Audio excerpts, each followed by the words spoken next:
Hello, j'espère que vous allez bien. Alors j'étais en pleine réflexion pendant ma marche méditative du terme en fait animaux sauvages. Et je me suis dit sauvage, le terme sauvage c'est assez négatif finalement parce que ça renvoie au terme de dangerosité peut-être, de distance, de quelqu'un qui est asocial quand on dit quelqu'un qui est sauvage. Et je me disais que ce serait bien d'employer un mot qui est quand même plus positif. Et j'ai trouvé le terme qui correspondrait le mieux à ces animaux qui sont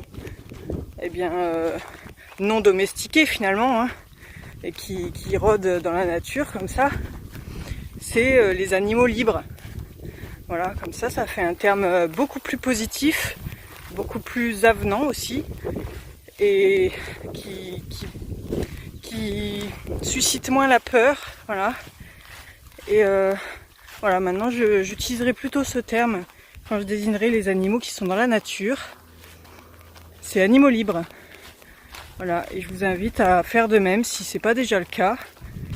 Je trouve que ça a plus de sens. Et malheureusement, je pense que c'est une minorité des animaux qui sont sur cette planète qui sont libres, puisque, à mon sens, la majorité ils sont exploités en élevage pour la consommation humaine. Et c'est malheureux, hein. C'est pour ça que moi je suis végane, parce que c'est vraiment quelque chose de très triste pour ma part et pour, je pense, tous les véganes et végétariens, végétaliens. Donc voilà, je voulais vous partager cette petite réflexion, j'espère que ça vous intéresse et je vais tâcher d'en partager plus de temps en temps comme ça, quand ça me vient, tout simplement. Voilà, à plus. Hey, j'ai une autre réflexion à vous partager. J'ai fait un post aujourd'hui sur Facebook et sur Instagram, donc j'ai partagé le même post, hein. Mais qui vous demandait en fait à mes abonnés qu'est-ce que vous feriez si on vous annonçait que vous aviez un cancer ou autre chose ou autre maladie, voilà, qui ferait que on vous annonçait que vous n'aviez plus que 6 mois à vivre, et pourquoi ces choses que vous rêveriez de faire pendant ces 6 mois, vous ne les avez pas déjà accomplies dans votre vie. Et en fait, je me suis posé tout simplement cette réflexion parce que j'ai récemment regardé la série complète de Nip Tuck. Oui, parce que c'est vrai qu'à l'époque, quand ça passait à la télé sur M6, il me semble, ça passait relativement tard et j'ai jamais vraiment regardé cette série. Et du coup, là, je l'ai regardée récemment sur Prime Video. Et bref, il y a Christian Troy, qui est un des chirurgiens de la série, qui découvre qu'il a un cancer du sein. Alors oui, messieurs, vous êtes aussi concernés par cette tumeur, parce que ça n'arrive pas qu'aux femmes, les hommes aussi peuvent avoir un cancer du sein. Bref, du coup, le médecin lui disait qu'il avait plus que 6 mois à vivre. Et voilà, c'est comme ça qu'il s'est remis en question. Et moi-même, à travers la série, je me suis dit, tiens, franchement, si ça m'arrivait, si jamais j'avais un cancer et qu'on m'annonçait que j'avais plus que 6 mois à vivre, qu'est-ce que je voudrais faire? Et moi, j'ai tout de suite pensé à être près de ma famille, à voyager, faire des voyages que voilà, j'ai toujours rêvé de faire et que j'ai pas encore fait. Et donc j'ai voulu partager ça sur mes différents réseaux pour que mes amis et mes abonnés puissent se faire la même réflexion que moi à ce sujet. Et c'est marrant parce que c'est beaucoup de choses qui reviennent, c'est les voyages, voilà, et de voir si c'est proche. Et je me suis dit, ouais, c'est vrai que quand on y réfléchit, il faut pas se dire faut pas attendre qu'il y ait quelque chose, un drame dans notre vie pour faire les choses dont on rêve, les désirs qu'on a, qui nous rendent heureux. Et donc les personnes qui m'ont dit qu'ils voulaient faire des voyages, tout ça, un peu comme moi en fait, je leur ai expliqué que go quoi, il faut établir un budget, autant financier que en temps, parce que ça peut être admettons, je me fixe d'aller partir un mois en Thaïlande, admettons, parce que c'est vrai que moi c'est un truc qui me plairait bien, même si c'est pas en haut de ma liste, mais c'est quelque chose que j'aimerais bien faire, quelque chose que j'aimerais bien vivre. Et du coup voilà, faut estimer la durée de ce rêve, de ce désir qui pourrait potentiellement nous rendre heureux et le budget financier. Et puis fixer enfin une date. Donc ça peut être une date précise ou alors plus ou moins précise, même si c'est quand même mieux d'avoir une date précise pour se fixer un objectif, c'est quand même beaucoup mieux. Mais voilà, si on se fixe au moins une année par exemple, admettons en 2021, en novembre 2021, admettons on se fixe un mois, ou alors un trimestre ou une saison, je ne sais quoi. Voilà, essayer d'être le plus précis possible et se dire voilà, je vais partir là-bas, je vais en avoir pour tant d'argent et je vais mettre ce projet par écrit pour se dire je vais réaliser ce rêve. Et si on n'a pas le budget, essayer entre temps en fait de récolter l'argent nécessaire. Donc il faut d'abord calculer tout l'argent dont on va devoir disposer sur cette période-là, ou ce rêve, parce que ça peut être autre chose qu'un voyage, mais voilà, et mettre tout en place pour réaliser ce projet. Et voilà quoi, parce que en fait faut pas attendre, parce que quand on a des rêves en tête et qu'on se dit j'aimerais bien faire ça, et au final on y pense mais on le projette pas vraiment dans le temps finalement, ça se réalisera peut-être jamais, parce que on sait pas du tout de quoi demain sera fait. Moi je le souhaite à personne, mais ça se peut que un avion s'écrase, ou une voiture vous écrase, ou je ne sais quoi. Enfin voilà, il y a vraiment tout qui peut arriver dans la vie, on ne sait pas. Et il faut se mettre des objectifs en tête et des rêves à réaliser, parce que les rêves ils sont là pour être réalisés. Il faut pas se dire tiens moi je vais quand je serai sur mon lit de mort je vais réfléchir au fait que j'avais des rêves et que je les ai pas faits. Et c'est pas ce qu'on veut. Donc je tourne en rond, mais vous avez bien compris l'idée. Et donc moi c'est ce que je veux mettre en place aussi, parce que c'est vrai que j'ai des rêves, des voyages que je veux faire. Et il faut que j'établisse aussi cette histoire de budget financier pour mettre ça en place. Voilà, j'espère que ça vous aura aussi inspiré. N'hésitez pas à me dire également ce que vous feriez vous si vous restez 6 mois à vivre dans votre vie, à quoi vous penseriez, etc. Et pourquoi vous l'avez pas déjà accompli dans votre vie. Allez, gros bisous, à bientôt.